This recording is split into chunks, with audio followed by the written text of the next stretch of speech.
MA psychology students, आप अगर अभी असाइनमेंट लिख रहे हैं तो प्लीज स्क्रॉल मत कीजिए, stop here and subscribe the channel because I have all the answers written in the description. आप वहां से आइडियाज भी ले सकते हैं, डिट्टो कॉपी भी कर सकते हैं. As today I have come with question number 5 that is describe situational test and their limitation. ये सेक्शन बी ऑफ पेपर 3 उसका क्वेश्चन है. सो वीडियो में मैं आपको एक्सप्लेन करूंगी ताकि आपको आसानी से समझ में आए कि वो लिखा जो है हमने उसका मीनिंग क्या है. और आपको लिखना है, लिखने में देरी हो रही है तो प्लीज डिस्क्रिप्शन का स्क्रीनशॉट भी ले सकते हैं, कॉपी कर सकते हैं.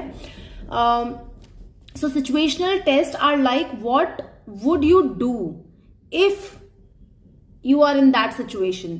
जैसे कि यू रिमेंबर कि अगर नाव में 3 लोग हैं और आप सिर्फ 2 लोगों को बचा सकते हो और तीनों डूब रहे हैं, तो आप किसको बचाओगे? या किसी एक को बचा सकते हो तो किसको बचाओगे? आप जब ऐसी सिचुएशन में किसी को पुट इन करके पूछते हो तो इंसान उस सिचुएशन में जाता है, इमेजिन करता है, अपने करंट उनके साथ जैसे रिलेशन है उसके हिसाब से सोचता है, फिर आपको आंसर करता है. यही होता है सिचुएशनल टेस्ट. अब इतना सिंपल क्वेश्चन पूछा है और बोला है कि उसकी लिमिटेशंस बतानी है, तो लिमिटेशन से पहले उसके फायदे बताने हैं, क्यों सिचुएशनल टेस्ट हेल्पफुल है और क्यों या किन परिस्थितियों में यूज किया जाता है, क्या बेनिफिट्स हैं, why do we use it, उसके कुछ पॉइंटर्स बताती हूँ. Better than just asking randomly, you give situation consistent and fair, same scenario, how different people handle, you get the better judgment.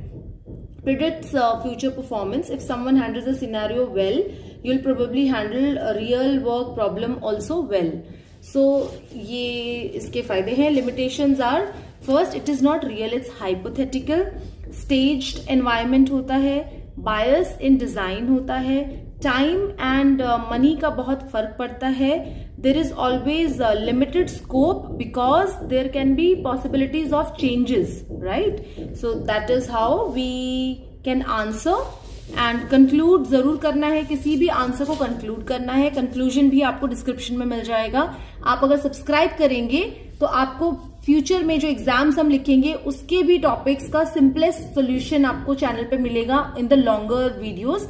अभी मैं सिर्फ शॉर्ट वीडियोस बना रही हूं ताकि मैक्सिमम स्टूडेंट्स तक पहुंच पाऊं. शॉर्ट्स जल्दी पहुंच जाते हैं राइट पीपल तक, इस उम्मीद में मैं ये बना रही हूं. और जब आप सब्सक्राइब कर लेंगे तो हम प्रॉपर वीडियोस बनाएंगे. जब तक आपको समझ ना आ जाए या जितना मुझे समझ आया उतना पूरा आपको समझाने की कोशिश मैं करूंगी. Alright, thank you.